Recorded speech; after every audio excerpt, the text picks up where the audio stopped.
December 26, 1944. On a frozen ridge in the northern Apennines, a German machine gunner watches through his scope. Black soldiers climbing ice. He laughs. Then his hands stop moving. Northern Italy. The Gothic Line. Nazi Germany's last fortress before the Alps stands on mountains the enemy believes are unclimbable. This is the story of how men dismissed as inferior shattered an empire's final defense and changed the United States Army forever. The mist was so thick, Sergeant Edward Allen could taste metal on his tongue.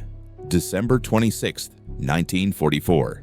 550 hours. The northern Apennines rose before the men of the 92nd Infantry Division like the spine of a sleeping giant. Somewhere in that gray mass of rock and fog, German machine guns waited, MG-42s. The soldiers called them Hitler's buzzsaws, weapons that could fire 100 rounds per minute, a sound like tearing fabric, like the air itself being shredded. Allen adjusted the straps on his pack. Around him, 280 men from Company C stood in the pre-dawn darkness, their breath forming small clouds that vanished into the larger fog. Every face was black. Every officer above company level was white, and every man knew what the brass thought of them. Major General Edward Almond had made it clear. The 92nd Infantry Division, Buffalo Soldiers they called themselves, carrying the name forward from the cavalry units that had fought on the western frontier, existed as an experiment, not to win battles, to prove a theory. The theory was simple. Black men could not fight.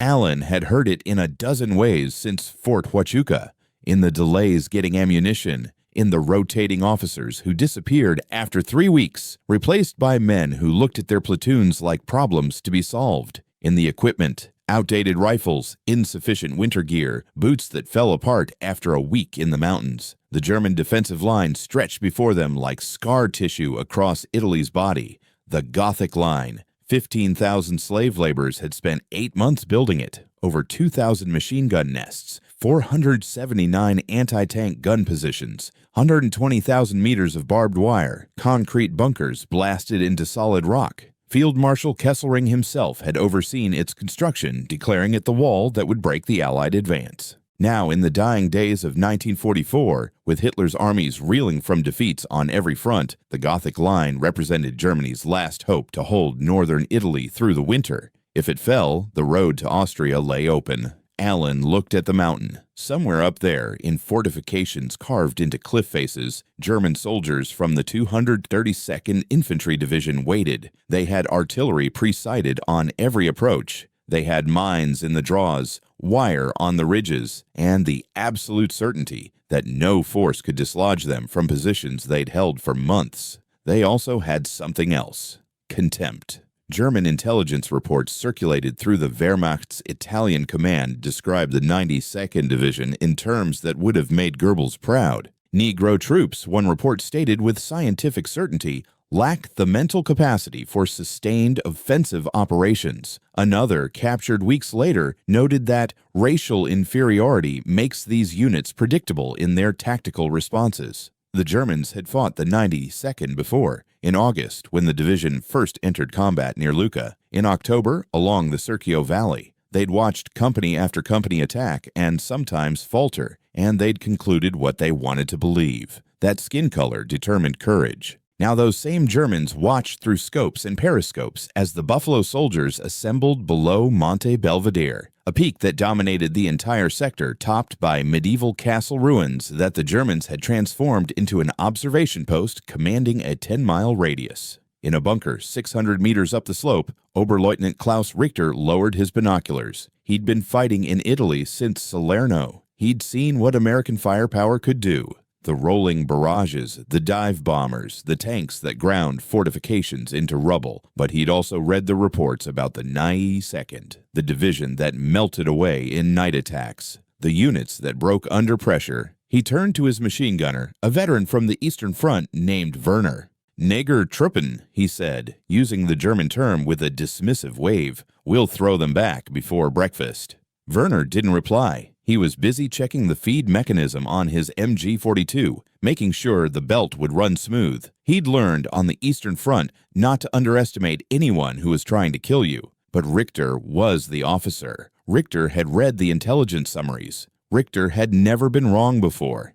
In the valley, Lieutenant Vernon Baker stood with his platoon. He was 24 years old, Wyoming-born, the only black officer in Charlie Company. His grandfather had taught him to hunt in the mountains around Cheyenne, tracking elk through snow, learning to read terrain the way other men read newspapers. Now those same skills kept him alive in Italy's Gothic Line, where every ridge could hide a machine gun nest, every draw could be pre-sighted by mortars. Baker had already been wounded once, shot in the arm during a night patrol in October, 2 months in hospital watching the reports come in. The 92nd Division had been bloodied in small actions along the Gothic Line. Over 400 killed, 1,500 wounded, 500 missing between October and February. Casualties that would have earned headlines for any other division, but generated only critical reports for this one. He'd returned to find his company down to 60% strength, filled with replacements who barely knew each other's names. The battalion had new officers again, the third rotation since landing in Italy. Men who looked at their platoons and saw statistics, not soldiers. And over everything, the weight of knowing that failure here would be used as proof. Not that this particular attack had been poorly planned or undersupplied, but that black men could not be trusted in combat. That segregation was not just policy, but natural law. Baker looked at his watch. 0557 hours, 3 minutes to jump off. Behind him, the artillery began its preparatory barrage, 15 minutes of shelling that was supposed to soften German positions. The sound rolled across the valley like thunder, and up on the mountain, dirt and snow erupted in geysers 200 feet high. But everyone knew what would happen when the barrage lifted. The Germans would emerge from their bunkers, concrete and rock shelters dug 75 feet into the mountains, large enough for 20 men, impervious to anything smaller than a direct hit from a 500-pound bomb. They would man their MG-42s, their mortars, their pre-registered artillery, and they would wait for the Americans to climb into their kill zones. Private James Mitchell stood next to Baker. He was 19 from Alabama, drafted 6 months ago, and sent to Italy without ever firing his rifle at a human being. Now he gripped that rifle so hard his knuckles had gone pale. Mitchell had heard the talk in the replacement depot. How the 92nd couldn't fight. How they broke under pressure. How even their own command didn't trust them. He looked up at the mountain. Somewhere in that gray mass, men who thought he was subhuman waited to kill him. And back in the command post, American officers waited to see if he would prove them right. The artillery stopped. For 3 seconds, absolute silence. Then, from 200 throats, "Let's go." They hit the first minefield at 06:15. Private Thomas Wilkins was 5 yards ahead when the pressure mine detonated. The explosion threw him backward, his left leg gone below the knee. His scream cut through the fog. Not the scream itself. That was almost lost in the ringing aftermath of the blast. But what came after? "Medic!" Then strangled, desperate. "Don't let me die here. Don't let them—" He meant don't let them say we broke. Don't let them use me as proof. Corporal David Chen, the platoon medic, was moving before anyone could stop him. Into the minefield. 3 steps. 5. He reached Wilkins and dropped to his knees, tourniquet already in his hands. Behind him, Sergeant Allen was screaming for everyone to freeze, to mark the safe path, but Chen wasn't listening. His hands moved with mechanical precision. Tie, twist, tighten, stop the bleeding. That was the only thing that mattered. The second mine went off 15 feet to Chen's right. The blast wave knocked him sideways, but he kept his grip on the tourniquet, kept twisting. Wilkins's blood soaked into the frozen ground, black in the gray light. "Stay with me," Chen said, not loudly, almost conversational. "You're getting out of here. You hear me. You're going home." If you were watching this scene from above, the way Richter watched through his binoculars from the bunker upslope, you might have thought it looked organized, precise. But inside that minefield, surrounded by devices designed to maim rather than kill, Chen and Wilkins existed in a bubble of absolute terror, held at bay, only by training and desperation. Chen got the tourniquet secured. Then he and Allen, who'd followed the medic's footsteps exactly, carried Wilkins back through the minefield, retracing steps in reverse, praying they'd memorized the safe path correctly. They had. Wilkins lived. 3 months later, he was in a hospital in Virginia, learning to walk on a prosthetic. The doctors there would tell him he was lucky.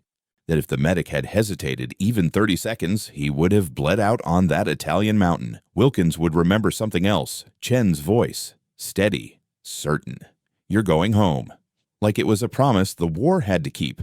But that was 3 months in the future. Right now, at 06:22 hours on December 26, 1944, Company C had lost its first man, and they hadn't even reached the wire. The German defenses began where the fog ended, a triple row of barbed wire, each strand thick as a man's finger, strung between steel posts driven into solid rock. Behind the wire, the slope steepened to 45 degrees, and above that, invisible in the mist, the bunkers waited. Lieutenant Baker moved forward with his weapons platoon, 25 men carrying 30 caliber machine guns, 60 mm mortars, and enough ammunition to sustain a firefight. They'd trained for this at Fort Huachuca, running up mountains with full packs until their lungs burned and their legs turned to water. But Arizona mountains didn't shoot back. Baker found a gap in the wire, blown by the artillery maybe, or just poor German construction. He signaled his platoon through, single file, rock to rock. The fog was both curse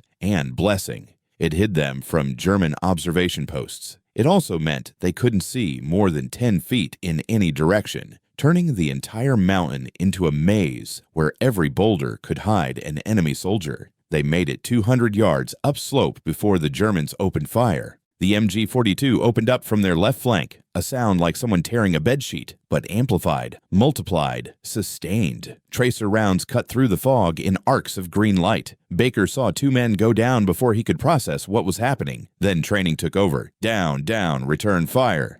His platoon scattered into whatever cover they could find, shallow depressions, behind rocks, into the snow itself. The machine gun kept firing, sweeping across their position in methodical bursts. That was the thing about the MG-42. It didn't need accuracy. At 1/200 rounds per minute, it simply filled a volume of space with bullets, and anything in that space died. Baker identified the bunker by its muzzle flash, 30 yards upslope, camouflaged so well it looked like just another shadow in the rock face. He grabbed a rifle grenade, fitted it to his M1, and fired. The grenade detonated against the bunker's firing slit. For 3 seconds, the machine gun stopped. Then it started again. Different crew.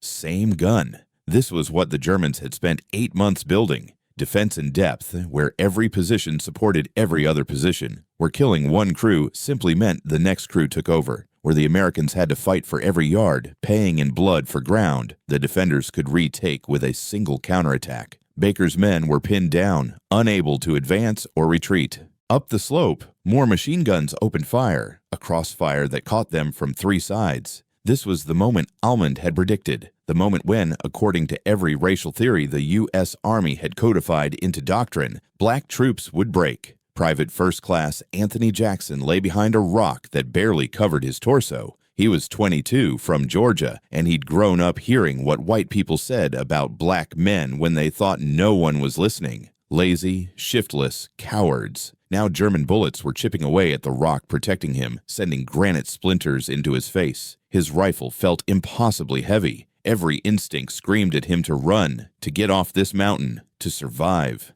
Instead, he looked left and saw Corporal Marcus Williams trying to drag a wounded man to cover. Looked right and saw Sergeant Allen Leopard crawling forward with a satchel charge. Looked up and saw Lieutenant Baker, calm as if he were on a training exercise, directing fire against the bunker. Jackson made a choice. The same choice 200 other men made in that moment. Not because they were heroes, not because they didn't feel fear, but because running would be used as proof. Proof that every stereotype was true. Proof that they didn't belong, so they stayed. And they fought. Baker destroyed 3 machine gun nests in 40 minutes. Not from a distance, not with artillery or air support. He crawled to within grenade range of each position and systematically eliminated them. The first nest was in a dugout disguised as fallen logs. Baker spotted it when he saw snow being disturbed by muzzle blast. He bellied his way to within 15 yards, grenades in each hand, pulled the pins, counted to 2. You never counted to 3 because a smart enemy could throw them back. Then released. The grenades detonated with a double crack. Baker was moving before the smoke cleared, rifle up, advancing on the position. 2 German soldiers staggered out, hands raised. He ordered them to the rear and moved on to the next position. The second nest was harder, a concrete bunker with a firing slit, barely 6 inches wide. Baker's grenades bounced off the exterior walls. So, he circled around, found the bunker's ventilation shaft, a 4-inch pipe sticking up from the mountainside, and dropped a grenade down the pipe. The explosion was muffled, then screaming, then silence. The third nest required a telephone line. Baker found it strung along the ground, connecting bunkers in a network that let German officers coordinate their fire. He followed the line to an observation post built into a rock crevice. 2 men with binoculars and a radio directing artillery onto American positions. Baker shot them both. Then he cut the telephone line, severing communication between the bunkers and German artillery. For the next 15 minutes, German guns fired randomly, hitting their own positions as often as American ones. But even as Baker was dismantling the German defenses piece by piece, the cost was mounting. Charlie Company had started with 60 men. By 07:30 hours, 19 were dead or wounded. The company commander, Captain John Reynolds, had been hit by shrapnel and evacuated. The executive officer had been killed by a sniper. That left Baker, the only black officer in the company, in command of what remained. And up the slope, through thinning fog, the castle ruins of Monte Belvedere waited. If this attack had happened to the 10th Mountain Division, the elite ski troops who would take Monte Belvedere 2 months later in a celebrated assault, it would have been headline news. Heroic mountain troops break Gothic Line. Photographs in Life magazine. Congressional commendations. But this was the 92nd. So even as Baker's platoon was accomplishing the impossible, the radios back at division headquarters crackled with different questions. Are they holding their positions? Any signs of breaking? Have they requested permission to withdraw? Major General Almond sat in his command post 12 miles behind the lines, studying reports. He was 52 years old, a Virginian who'd made clear his views on race in a dozen ways, both subtle and overt. When he'd taken command of the 92nd in 1942, he'd told staff officers that black troops required firm white leadership because they lacked the moral backbone for sustained combat. Now those troops were fighting their way up a mountain the Germans had sworn was unassailable, and Almond was looking for evidence of failure. He would find it, not in what the troops did, but in what he chose to see. A company that had to regroup after losing its officers became disorganized. A platoon that withdrew under overwhelming fire became broken. Men who fought against impossible odds with outdated equipment and insufficient support became proof that segregation was justified. But up on the mountain, the men didn't know what Almond thought. They only knew that Germans were trying to kill them and that they had a mission. Baker's actions that morning, destroying machine gun nests, cutting communication lines, leading men under fire, would eventually earn him the Medal of Honor. But it would take 52 years. Because in 1945, black soldiers weren't considered for the nation's highest decoration, so Baker got the Distinguished Service Cross instead, and it wasn't until 1997 that a study revealed what everyone on that mountain had known, that racial prejudice, not merit, had determined who got recognized. If stories like this, of courage buried under prejudice, of men who had to fight 2 wars at once, if these matter to you, hit that like button. It tells me to keep finding these forgotten truths.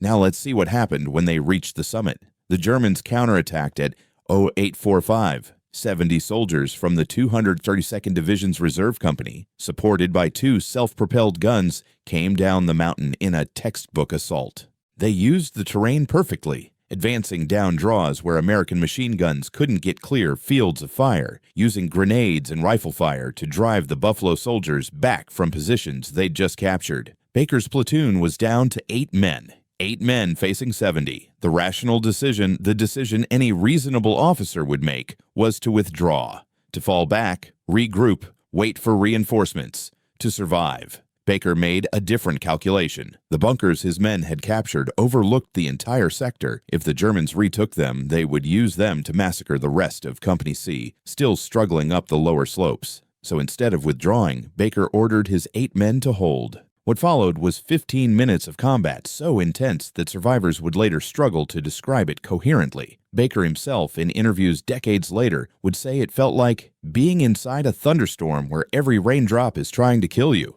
The Germans came in 3 waves. The first wave hit Baker's position with rifle grenades and small arms fire, trying to force the Americans back from the bunker line. Baker's men returned fire with everything they had: rifles, machine guns, grenades. They held. The second wave came with engineers carrying satchel charges trying to blow the Americans out of their positions. Private Jackson, the 22-year-old from Georgia who'd been so terrified earlier, killed 3 Germans with his bar before taking a bullet through his shoulder. He kept firing, kept the Germans from reaching the bunkers. The third wave was desperate. German soldiers charging uphill with fixed bayonets, trying to overwhelm the Americans through sheer numbers. They got within 10 yards before Baker's remaining men stopped them. Not through superior firepower, not through better tactics, through sheer, bloody-minded refusal to yield. When it was over, 42 German soldiers lay dead or wounded on the slope.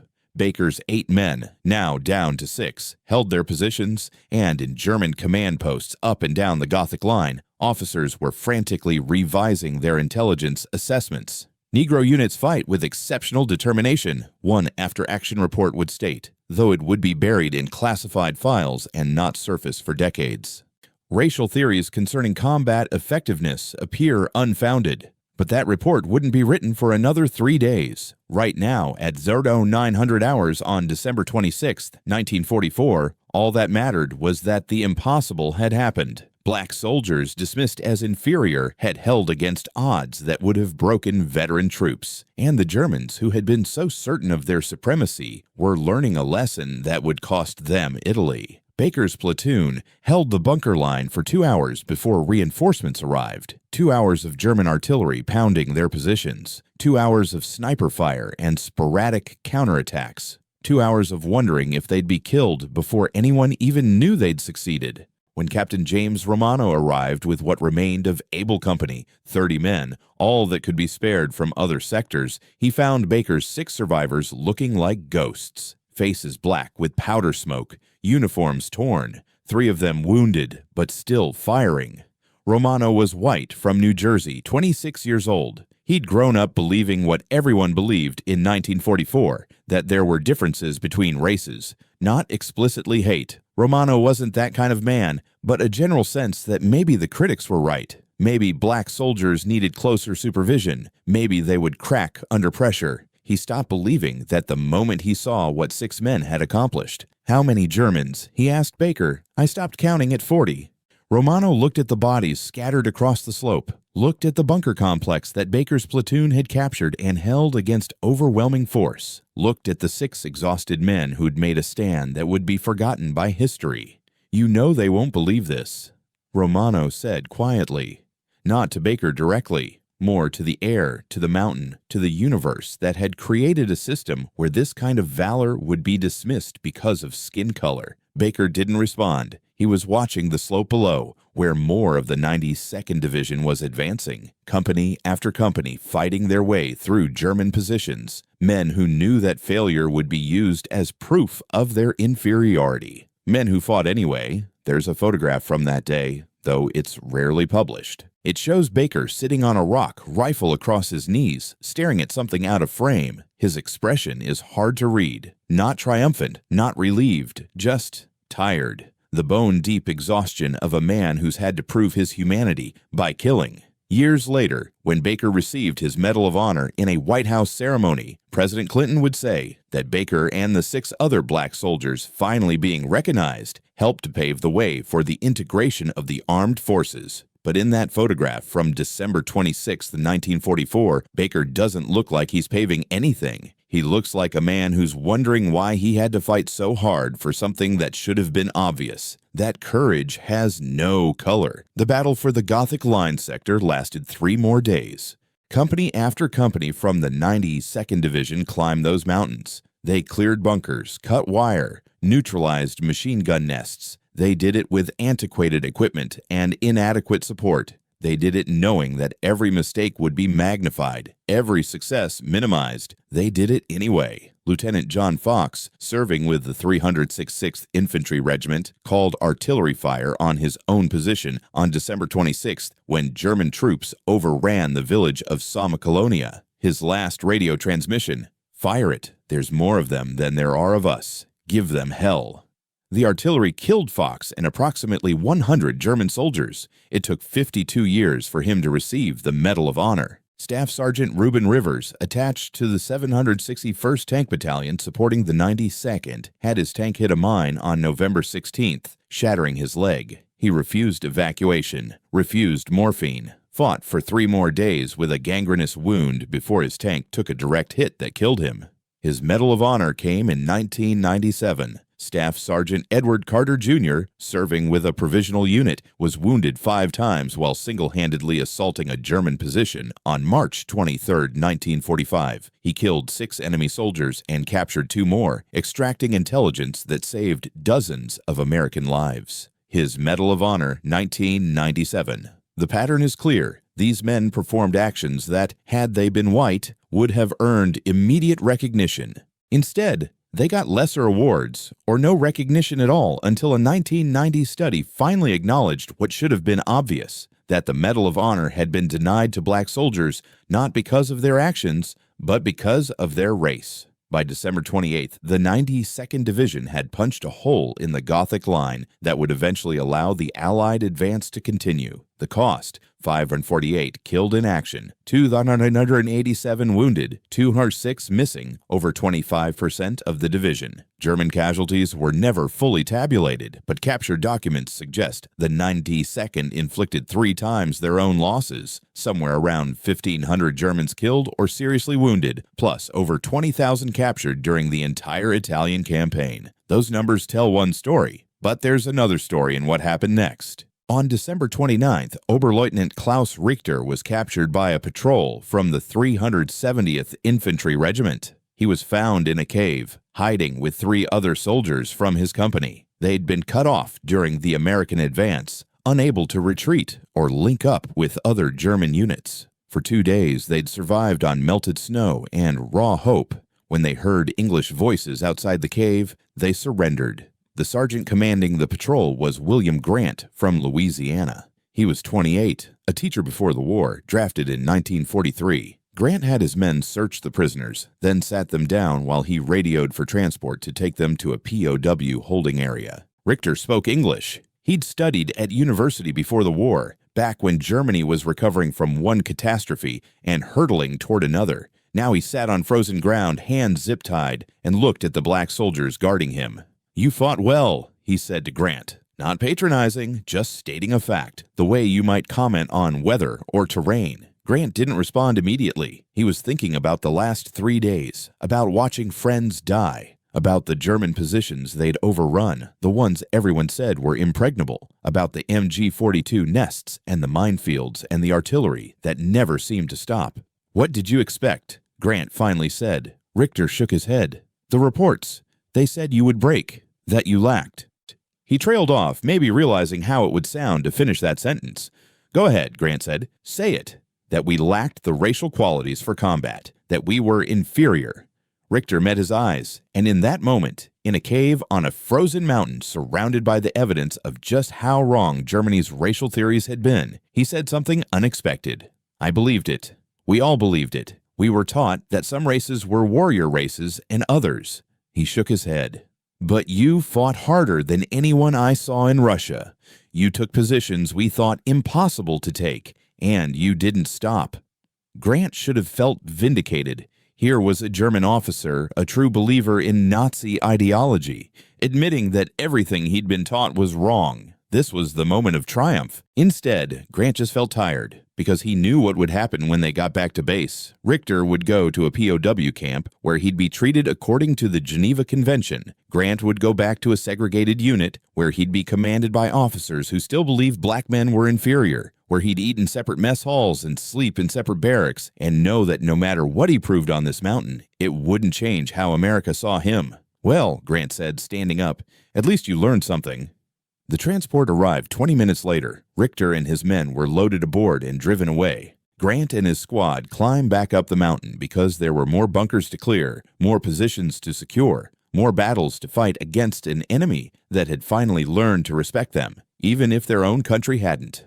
The 92nd Division's advance continued through January and into February 1945. They fought along the Ligurian coast and through the Serchio Valley. They liberated towns, Massa, Carrara, Viareggio, where Italian civilians greeted them not with racism but with joy. There's a strange irony in how Italians who'd fought on the Axis side treated the Buffalo Soldiers with more respect than they received from their own command. In Lucca, liberated on September 5, 1944, residents initially expressed surprise at seeing black American soldiers. But within hours, they were celebrating in the streets, showering the 92nd with wine and food and gratitude. To this day, in towns across Tuscany, elderly Italians remember the Buffalo Soldiers. They remember specific names, specific faces. They remember being liberated by men who'd been told they couldn't fight, men who proved every critic wrong. Meanwhile, back in the United States, newspapers barely covered the 92nd successes. When they did report on the division, the stories focused on failures. The Cinqueale Canal attack in February, where poor planning and inadequate support led to heavy casualties, was trumpeted as proof that black soldiers couldn't handle complex operations.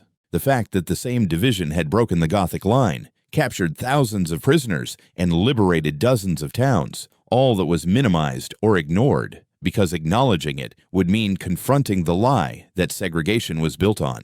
Private James Mitchell, the 19-year-old from Alabama who'd been so terrified before the first attack, survived the Italian campaign. He fought from December through May, saw friends die, killed Germans who were trying to kill him. When the war in Italy ended on May 2, 1945, he stood on a ridge overlooking the Po Valley and tried to feel something: relief, pride, anything. What he felt was confusion. He'd proven himself in combat. He'd done everything the Army asked and more. And he knew that when he got home to Alabama, he'd still be subject to Jim Crow laws, still be told where he could sit, where he could eat, what doors he could enter. He'd bled for a country that didn't consider him a full citizen. That's what the 92nd Division's sacrifice meant in 1945, proving you deserved rights that should never have been in question.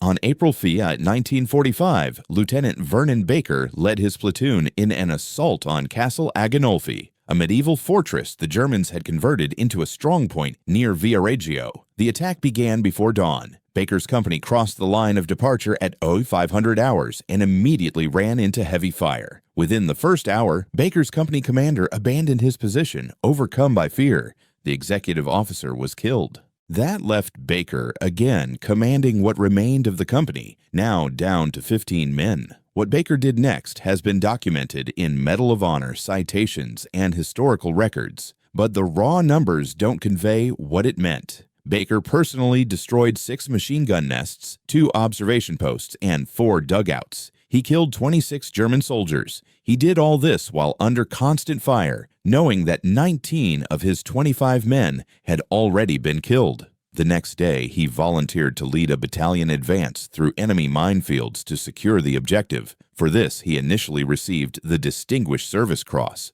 because in 1945, black soldiers weren't considered for medals of honor. It took 52 years until January 13, 1997, for that Distinguished Service Cross to be upgraded to the Medal of Honor it should have been all along. By then, Baker was 77 years old. President Clinton presented him with the medal in a White House ceremony. 6 other black soldiers received posthumous Medals of Honor the same day, 52 years after they performed actions that clearly warranted the nation's highest decoration. When reporters asked Baker how he felt about the delayed recognition, he said something that cuts to the heart of everything the 92nd Division endured. "I wish there were 19 men sitting behind me. They are the ones who should have been there." He meant the 19 men killed at Castle Agonolfi. The ones who died proving they deserved a respect that should never have been conditional. The ones whose valor was ignored because acknowledging it would have undermined the entire system of segregation. Baker died in 2010. He was buried at Arlington National Cemetery. His Medal of Honor citation is carved on his headstone. But the men he wished were there,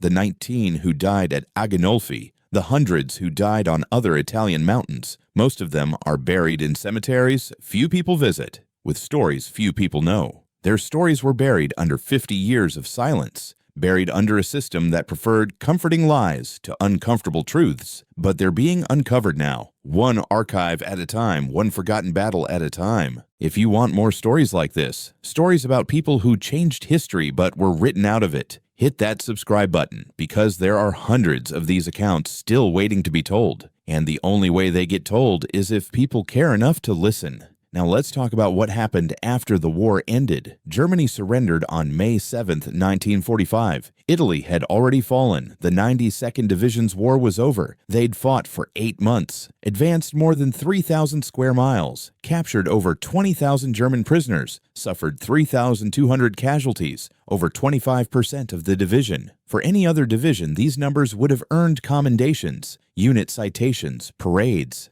The 92nd got criticized for failures and ignored for successes. Major General Edward Almond, their commander throughout the Italian campaign, wrote after-action reports that blamed racial characteristics for every setback while attributing successes to white officers. He would go on to command a corps in Korea, where his racism would be just as evident and just as destructive. The soldiers of the 92nd went home to an America that hadn't changed. Jim Crow laws still segregated the South. Discrimination still limited opportunities in the North. Men who'd proven their courage on Italian mountains were told they couldn't eat at certain restaurants, stay at certain hotels, vote in certain districts. Private James Mitchell returned to Alabama in July 1945. He'd been awarded the Bronze Star and 2 Purple Hearts.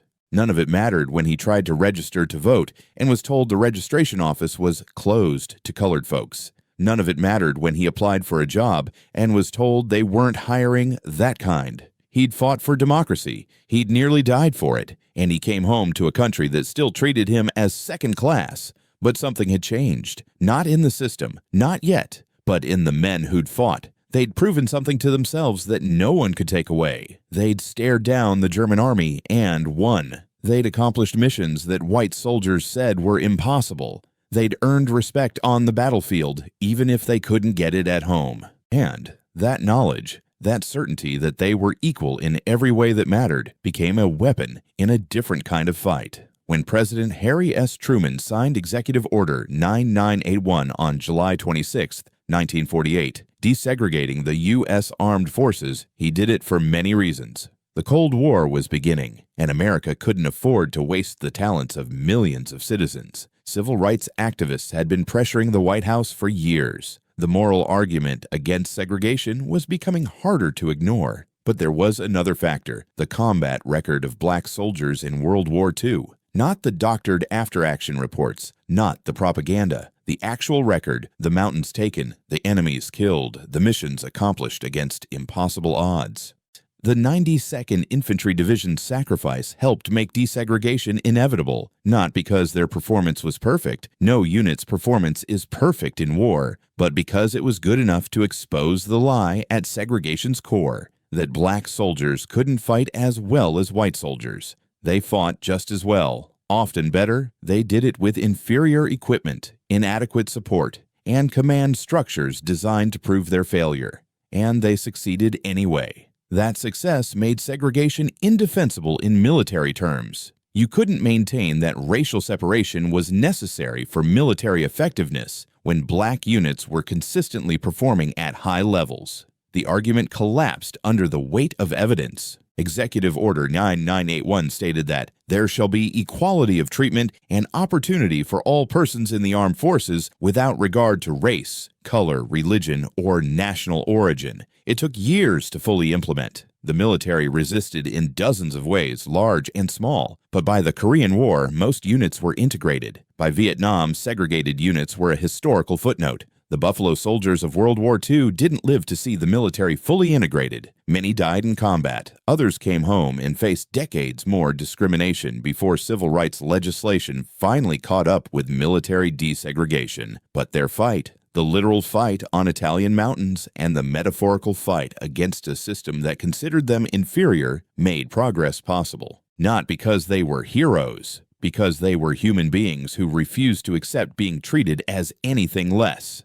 Today, if you climb to the summit of Monte Belvedere in northern Italy, you'll find a memorial. It's a large piece of granite, about 9 feet tall, with chains hanging from the top and a brass plaque bearing an inscription. The memorial commemorates the 10th Mountain Division's February 1945 assault, the celebrated attack that finally broke German resistance in that sector. It's a beautiful memorial, well-maintained, visited by tourists and veterans alike. There's no memorial for the 92nd Infantry Division's December 1944 assault. no plaque bearing their names, no recognition that black soldiers fought on these same mountains, bled on these same rocks, died proving they deserved a respect that shouldn't have been conditional. That absence tells its own story, about which sacrifices get remembered and which get forgotten, about whose valor is worthy of monuments and whose is consigned to classified after-action reports. But the absence doesn't mean the sacrifice didn't happen. It just means we have to work harder to remember it.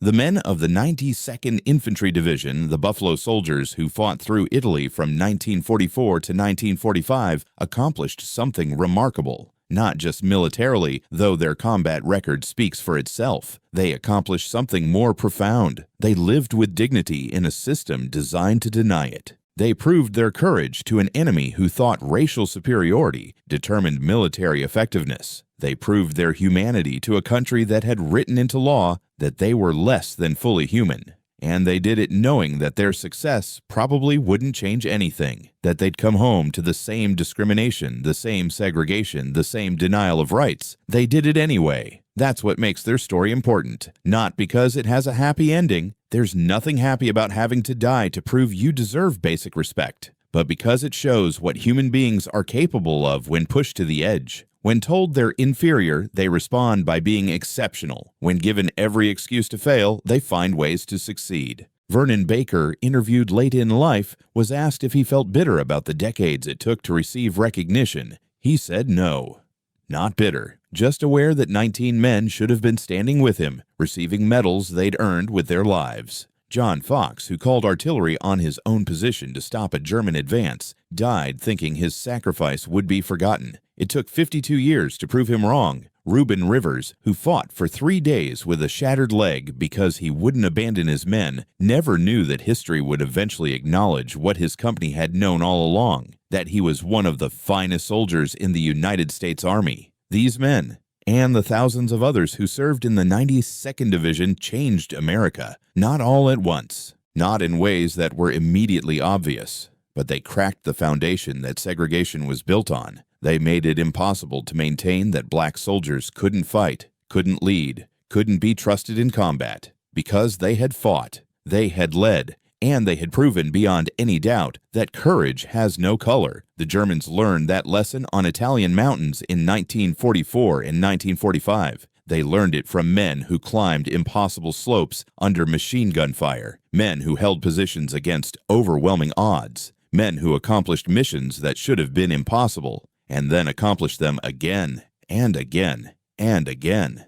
The United States learned that lesson more slowly. It took Executive Order 9981 in 1948 to begin desegregating the military. It took the Civil Rights Act of 1964 to begin dismantling Jim Crow laws. It took decades more to even partially address the systemic racism that had told black soldiers they couldn't fight, even as they were bleeding to prove otherwise. The lesson is still being learned, because the Buffalo Soldiers' story isn't ancient history. It's living memory for some, recent past for others, and a reminder for all of us about what happens when systems of oppression meet people who refuse to accept them.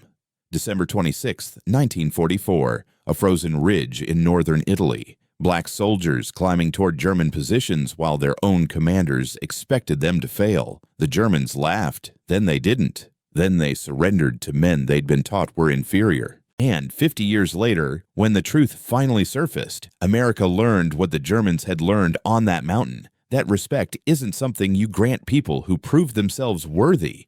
It's something you owe to every human being by virtue of their humanity. The Buffalo Soldiers proved they deserved respect, but they shouldn't have had to. That's the real story of the 92nd Infantry Division. Not just that they fought and won, but that they had to fight at all against 2 enemies, in 2 wars, for a dignity that should never have been in question. They proved themselves on Monte Belvedere and 100 other Italian mountains. The only question that remains is, when will we finally learn the lesson they died teaching?